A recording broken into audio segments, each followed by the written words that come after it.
Hello और आज की इस नई विस्तृत चर्चा में स्वागत है। आज का विषय सच में मेरा तो दिमाग पूरी तरह से चकरा देने वाला है। आज का विषय है ही कुछ ऐसा जो हमारी बुनियादी समझ को चुनौती देता है। बिल्कुल। अपनी मेज पर रखी एक साधारण सी स्केल यानी रूलर के बारे में सोचिए। उसके 1 इंच और 2 इंच के निशानों के बीच की उस छोटी सी जगह को देखिए, जो देखने में बहुत मामूली लगती है। हाँ, लेकिन क्या हो अगर मैं कहूं कि उस 1 इंच की छोटी सी जगह के भीतर उतनी ही संख्याएं छिपी हुई हैं जितनी इस पूरे ब्रह्मांड में तारे हैं। एग्जैक्टली। ये विचार ही इतना अजीब है कि हजम नहीं होता। तो आज की इस चर्चा का मिशन यही है कि हम उस चीज की धज्जियां उड़ा दें जिसे हम एक साधारण नंबर लाइन या संख्या रेखा मानते हैं। सही कहा। और इसके लिए आज हम नंबर सिस्टम और उससे जुड़े कुछ बहुत ही मजेदार नोट्स का गहराई से विश्लेषण करने वाले हैं। हम उन 5 रहस्यों को उजागर करेंगे जो सतह पर तो बहुत सीधे लगते हैं, लेकिन उनके भीतर एक अनंत और विचलित कर देने वाला ब्रह्मांड छिपा है। और सच कहूं तो यही वो पॉइंट है जहां गणित और दर्शन शास्त्र यानी फिलॉसफी आपस में मिलने लगते हैं। बिल्कुल। तो इस चर्चा की शुरुआत करने के लिए मैं एक बहुत ही दिलचस्प रूपक के बारे में सोच रही थी जो मैंने नोट्स में पढ़ा था। वो अंतिम सड़क वाला रूपक? हाँ, वो वाला। मान लीजिए कि हम एक अंतहीन सड़क पर चल रहे हैं और हमारे हाथ में एक थैला है। हम उस सड़क से 1, 2, 3 जैसी प्राकृत संख्याएं यानी नेचुरल नंबर्स उठाकर थैले में भरते जाते हैं, जिसे हम गणित में n से दर्शाते हैं। एग्जैक्टली। फिर हम पीछे मुड़ते हैं और शून्य को भी उठाकर उस थैले में डाल लेते हैं। और बस शून्य के अंदर जाते ही वो थैला अब पूर्ण संख्याओं का यानी होल नंबर्स का बन जाता है, जिसे W कहते हैं। हाँ, फिर हम सोचते हैं कि चलो ऋणात्मक अंकों को यानी नेगेटिव नंबर्स को भी शामिल कर लें, तो वो थैला पूर्णांक यानी इंटीजर्स का संग्रह बन जाता है। और यहाँ एक बहुत ही रोचक बात है, इंटीजर्स को Z से दर्शाया जाता है ना? हाँ, मैंने हमेशा सोचा है कि इंटीजर के लिए I क्यों नहीं, Z कहाँ से आ गया?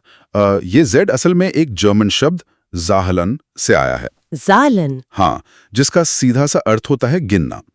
तो जब हम इन इंटीजर्स में भिन्नों को यानी फ्रैक्शंस को जोड़ देते हैं, मतलब वो संख्याएं जो बटे में होती है। बिल्कुल, तब उस थैले में Q यानी कोशंट या भागफल का जन्म होता है और यहीं से परिमेय संख्याओं की दुनिया शुरू होती है। तो संख्याओं को थैले में इकट्ठा करने की इस लंबी यात्रा के बाद मुझे लगता है वक्त आ गया है कि इस थैले को खोला जाए और इसके सबसे पहले और सबसे बड़े रहस्य का सामना किया जाए, शून्य।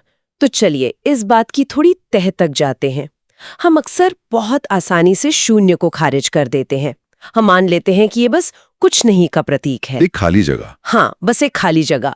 लेकिन जब हम परिमेय संख्याओं यानी रैशनल नंबर्स की दुनिया में आते हैं तो ये शून्य अचानक एक बहुत ही विवादास्पद चरित्र बन जाता है। वो कैसे? परिमेय संख्या का सीधा सा मतलब है कोई भी संख्या जिसे p/q के रूप में लिखा जा सके, यानी एक भिन्न जहां कोई चीज हिस्सों में बट रही है। बिल्कुल, p अंश है और q हर है। तो मेरा सवाल ये है कि अगर p/q का मतलब किसी चीज को बांटना है तो हम कुछ नहीं को कैसे बांट सकते हैं? क्या शून्य को परिमेय संख्या मानना तार्किक रूप से गलत नहीं है? ये एक बहुत ही वाजिब आपत्ति है और सच कहूं तो गणितज्ञों ने भी सदियों तक इस पर बहस की है। लेकिन यहीं पर हमें गणितीय ढांचे की खूबसूरती को समझना होगा। शून्य कोई खाली छेद नहीं है। तो फिर क्या है? यह एक बेहद सक्रिय और प्रामाणिक परिमेय संख्या है। जब हम कहते हैं कि किसी संख्या को p/q के रूप में लिखना है तो हमारी इकलौती शर्त क्या होती है? कि नीचे वाला हिस्सा यानी q शून्य नहीं होना चाहिए। एग्जैक्टली, जिसे हम q is not equals to 0 कहते हैं। शून्य इस कसौटी पर बिल्कुल खरा उतरता है। रुको, तो आप कह रहे हैं कि मैं शून्य को 5 हिस्सों में बांट सकती हूँ? मतलब 0/5? ये तो कुछ ऐसा हुआ कि मेरे पास पिज्जा है ही नहीं और मैं उसे अपने 5 दोस्तों में बांट रही हूँ। बिल्कुल, और आपके हर दोस्त को पिज्जा का कितना हिस्सा मिलेगा? 0, कुछ भी नहीं। यही तो बात है, गणित हमें इसकी पूरी आजादी देता है। 0/1, 0/2, 0/5 या यहाँ तक कि 0/-10, इन सभी का उत्तर 0 ही है। अच्छा, मतलब ऊपर 0 हो सकता है, बस नीचे नहीं होना चाहिए। सही कहा। फिलो के जो सोर्स नोट्स हम देख रहे थे उसमें इसका बहुत सटीक उदाहरण दिया गया है। उन्होंने लिखा है, हाँ, शून्य एक परिमेय संख्या है क्योंकि इसे 0/q के रूप में लिखा जा सकता है जहां q शून्य नहीं है।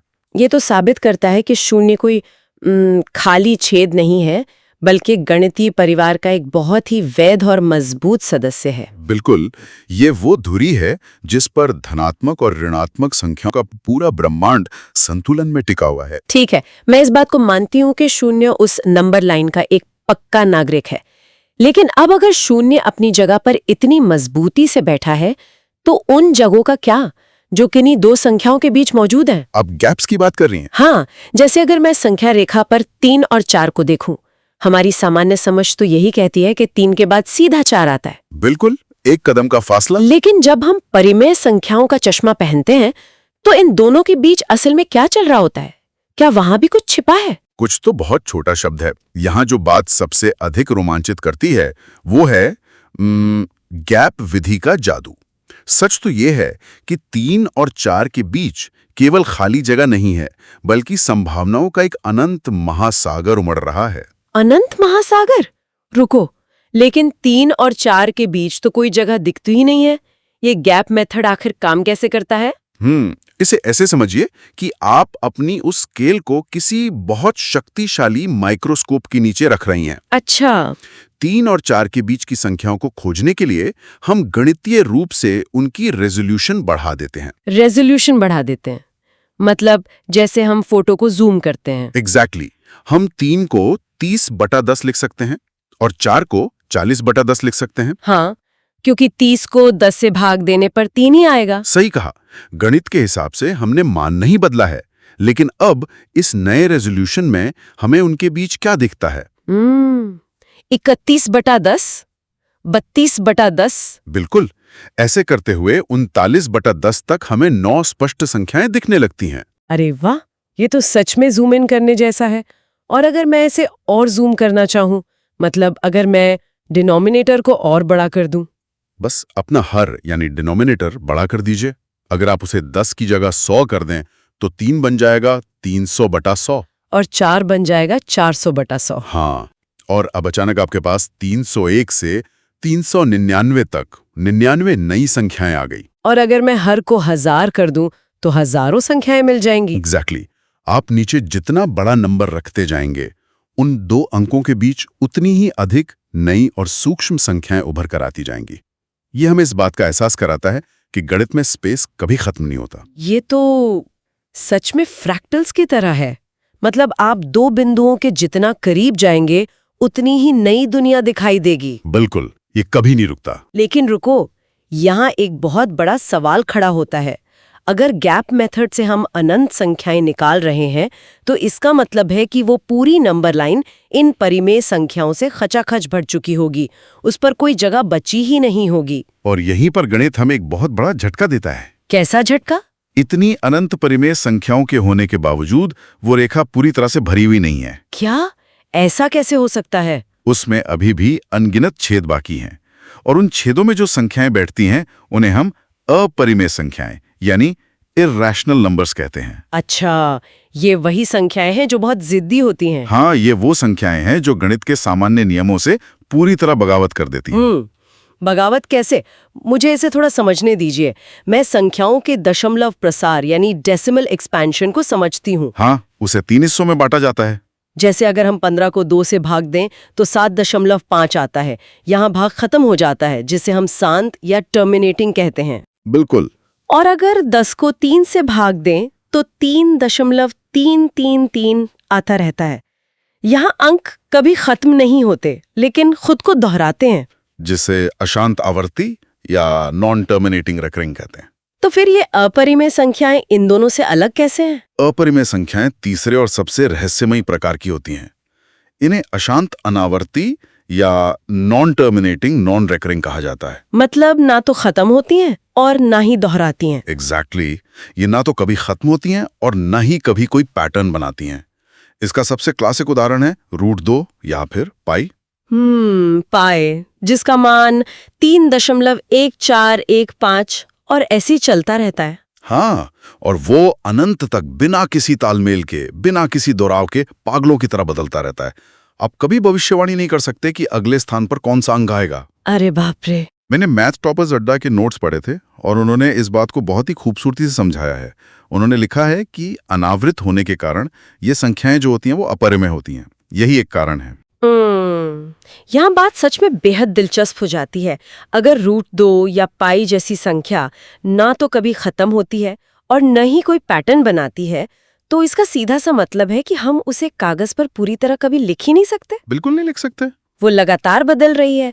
तो जिस चीज को अंकों में पूरी तरह बयां ही नहीं किया जा सकता, उसे हम एक सीधी स्केल पर, मतलब उस भौतिक नंबर लाइन पर सटीक रूप से कैसे खोज सकते हैं? और यही वो सवाल था जिसने प्राचीन गणितज्ञों की नींद उड़ा दी थी। सच में ये तो असंभव सा लगता है। अंकों की इस विफलता को सुलझाया कैसे जाए? यहाँ ज्यामिति यानी ज्योमेट्री की एंट्री होती है। अगर हम इसे बड़े नजरिए से जोड़कर देखें तो जहाँ अंक गणित यानी अरिथमेटिक लड़खड़ाकर गिर जाता है, वहाँ ज्यामिति आकर उसे उठा लेती है। अच्छा। तो ज्यामिति इस परेशानी को कैसे दूर करती है? ये ज्यामिति और पाइथागोरस प्रमेय का एक अद्भुत संगम है। कल्पना कीजिए कि आप अपनी संख्या रेखा पर 0 पर खड़े हैं। ठीक है, मूल बिंदु या ओरिजिन पर। वहां से आप दाहिनी ओर ठीक 1 यूनिट की दूरी तय करते हैं। ये आपका आधार या बेस हो गया। ठीक है। अब उस 1 यूनिट के बिंदु पर खड़े होकर सीधे ऊपर की तरफ ठीक 1 यूनिट लंबा एक लंब यानी परपेंडिकुलर खींच दीजिए। मतलब एक सीधी खड़ी लाइन। हाँ। अब 0 से लेकर उस लंब के ऊपरी सिरे तक एक तिरछी रेखा खींचिए। आपके सामने एक समकोण त्रिभुज तैयार है। एक राइट एंगल्ड ट्रायंगल जिसका आधार 1 यूनिट है और लंब भी 1 यूनिट है। एग्जैक्टली। अब पाइथागोरस सूत्र क्या कहता है कि कर्ण का वर्ग आधार और लंब के वर्गों के योग के बराबर होता है। हाँ, मतलब हाइपोटेन्यूज का square is equal to base square plus perpendicular square. बिल्कुल। तो 1 का स्क्वायर प्लस 1 का स्क्वायर हुआ 2। यानी वो जो तिरछी रेखा है जो कर्ण है उसकी सटीक लंबाई कितनी हुई? अरे वाह, उसकी लंबाई √2 हुई। बिल्कुल। ये तो सच में दिमाग हिला देने वाला है। मतलब जिस अपरिमेय संख्या को मैं कागज पर अंकों में कभी पूरा नहीं लिख पा रही थी, उसे हमने 2 सीधी रेखाओं की मदद से भौतिक रूप से बना लिया। यही तो ज्यामिति का जादू है। अब आपको बस एक प्रकार यानी कंपास लेना है, उसकी नोक को 0 पर रखिए, उस तिरछी रेखा की लंबाई को नापिए और एक चाप या आर्क बनाते हुए उसे नीचे संख्या रेखा पर गिरा दीजिए। और जहां वो चाप संख्या रेखा को काटेगा, वही √2 का एकदम सटीक स्थान है। ये तो सच में बहुत खूबसूरत है। ये साबित करता है कि जहां गणनाएं और अंक लड़खड़ा जाते हैं, वहां ज्यामिति सटीकता के साथ सत्य को पकड़ लेती है। एग्जैक्टली। वो बिंदु न तो हिल रहा है न ही भाग रहा है, वो वही है। लेकिन मुझे एक बात और लगती है, ज्यामिति भले ही हमें सत्य दिखा दे, लेकिन हम हमेशा कंपास और स्केल लेकर तो नहीं घूमते ना। बिल्कुल नहीं। कई बार हमें समीकरणों और कैलकुलेशंस की दुनिया में ही जूझना पड़ता है, और जब ये √2 या √3 जैसी अपरिमेय संख्याएं वापस अंकों में आती हैं, तो ये बहुत बड़ी सिरदर्दी बन जाती हैं। ओहो, पूछिए मत। खास तौर पर तब जब ये किसी भिन्न के हर यानी डिनोमिनेटर में आ जाती हैं। जब नीचे की तरफ रूट आ जाता है तो गणनाएं बेहद उलझ जाती हैं। मैं तो इसे गणितीय भाषा में गंदगी कहता हूँ। हर में अपरिमेय संख्या का होना किसी भी गणितज्ञ के लिए एक बुरे सपने जैसा है। हाँ, क्योंकि अगर मेरे पास 1 के नीचे √2 है तो इसका मतलब है कि मैं 1 को किसी ऐसी संख्या से भाग दे रही हूँ जो कभी खत्म ही नहीं होती। तो इस गंदगी को साफ कैसे किया जाए? इस गंदगी को साफ करने की कला को परिमेयीकरण या रैशनलाइजेशन कहा जाता है। रैशनलाइजेशन? हाँ, गणित केवल सत्य खोजने का नाम नहीं है, बल्कि उस सत्य को सुव्यवस्थित और सुंदर तरीके से पेश करने की कला भी है। तो ये काम कैसे करता है? इसके लिए हम संयुग्मी यानी कॉन्जुगेट तकनीक का इस्तेमाल करते हैं। कॉन्जुगेट तकनीक? इसे एक उदाहरण से समझते हैं। मान लीजिए आपके पास एक बहुत ही जटिल भिन्न है जिसके नीचे 2 + √3 लिखा है। अरे बाप रे, ये तो देखने में ही डरावना लग रहा है। एक पूर्णांक और एक अपरिमेय संख्या का जोड़, वो भी डिनोमिनेटर में। तो इसे सुलझाने के लिए हम एक बहुत ही चालाक कदम उठाते हैं। हम इस भिन्न के ऊपर और नीचे दोनों तरफ 2 - √3 से गुणा कर देते हैं। अच्छा, मतलब हमने बस बीच का चिन्ह बदल दिया, प्लस की जगह माइनस कर दिया। एग्जैक्टली। रुको, मुझे यहाँ ये समझना है कि आखिर ऐसा करने से होता क्या है? सिर्फ एक प्लस को माइनस करने से? इसके पीछे बीजगणित यानी अलजेब्रा का एक बहुत ही शानदार नियम छुपा है। क्या ये वो a प्लस बी और a माइनस बी वाला नियम है? एग्जैक्टली, आपने बिल्कुल सही पकड़ा। हाँ, क्योंकि जब हम 2 प्लस रूट 3 को 2 माइनस रूट 3 से गुणा करते हैं तो हम असल में वो फॉर्मूला लगा रहे होते हैं जिसका उत्तर हमेशा a square minus B square होता है। बिल्कुल, ये एक तरह के बीजगणितीय छलावे जैसा है। अरे वाह, ये फॉर्मूला उस अपरिमेय रूट 3 को मजबूर कर देता है कि वो खुद से ही गुणा हो जाए। और जैसे ही रूट 3 का स्क्वायर होता है वो एक साथ 3 में बदल जाता है और 2 का स्क्वायर 4 हो जाता है। तो नीचे क्या बचा? 4 माइनस 3, यानी सिर्फ 1। एकदम सही। जो चीज 2 प्लस रूट 3 के रूप में एक अंतहीन उलझी हुई परेशानी लग रही थी वो अचानक सिर्फ एक साधे पूर्णांक में बदल गई। समीकरण एकदम साफ और सुंदर हो गया। तो इस सब का असल में क्या मतलब है?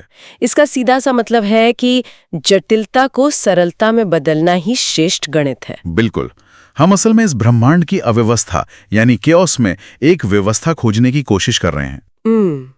आज की इस चर्चा को समेटते हुए मैं बस यही कहना चाहूंगी कि संख्या रेखा सच में कोई साधारण सीधी सड़क नहीं है। बिल्कुल नहीं, ये अनंत संभावनाओं का ब्रह्मांड है। हाँ, शून्य, परिमेय और अपरिमेय संख्याएं सभी इस ब्रह्मांडीय गणितीय संगीत के अनिवार्य सुर हैं।